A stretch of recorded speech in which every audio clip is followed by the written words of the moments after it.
سیدنا عبد القادر جیلانی کو لوگوں نے ہاتھوں ہاتھ اٹھایا، بغداد میں شہرہ ہو گیا کہ کوئی ایک اجمی آیا ہے اور عربیوں پر فوقیت لے گیا ہے، سارے عربی اس کے سامنے دنگ رہ گئے ہیں، کوئی عربی اس کی فصاحت کو نہیں پہنچ پاتا ہے۔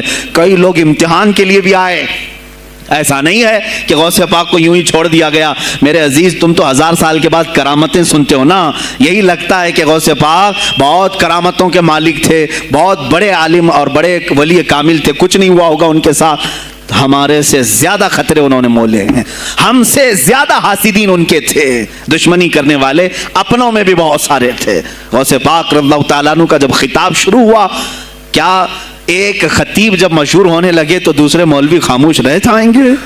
حسد کی چنگاری بھڑکتی ہے، وہ غوث پاک کے خلاف بھی بھڑکی۔ اور بغداد میں جب یہ شورا ہونے لگا تو کئی علماء اس وقت کے جو بڑے بڑے پائے کے عالم ہیں، ان کی کتابیں آج بھی موجود ہیں، میں نام تذکرے نہیں کر رہا، لیکن انہوں نے ٹیسٹ لینے کی غرض سے، امتحان لینے کی غرض سے کئی لوگوں کو سوالات بھیجے۔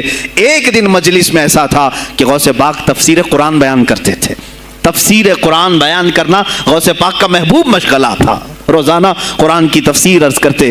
ایک دن مجلس میں بڑے بڑے علماء کی جماعت، جس میں عبد الرحمن جوزی جیسے بڑے فقیہ محدث ہیں، ان کی ایک جماعت آئی، قرآن کی جو آیت کی تفسیر وہ کر رہے تھے، اس تفسیر کو کئی کتابوں سے انہوں نے اخذ کیا اور لے کر کے آئے، مجمع میں بیٹھے ہیں، غوث پاک نے تفسیر شروع کی۔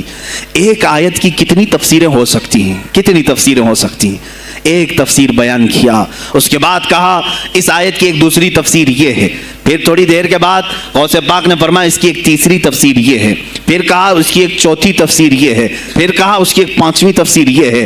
بیان کرتے جا رہے ہیں یہاں تک کہ 13 تفسیریں ہو گئیں۔ جو بیٹھے ہوئے تھے وہ آشش کرنے لگے۔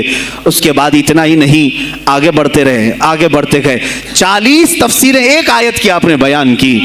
جو آئے تھے وہ کھڑے ہو گئے اور اس کے بعد غوث پاک رضی اللہ تعالیٰ عنہ کو دیکھنے لگے۔ غوث پاک نے ان کو مخاطب کر کے کہا، اے گروہ علماء، اے جماعت علماء، تم 13 تفسیریں یاد کر کے آئے تھے ایک آیت کی، کیا وہ میں نے شروع سے 13 تک صحیح بیان کیا؟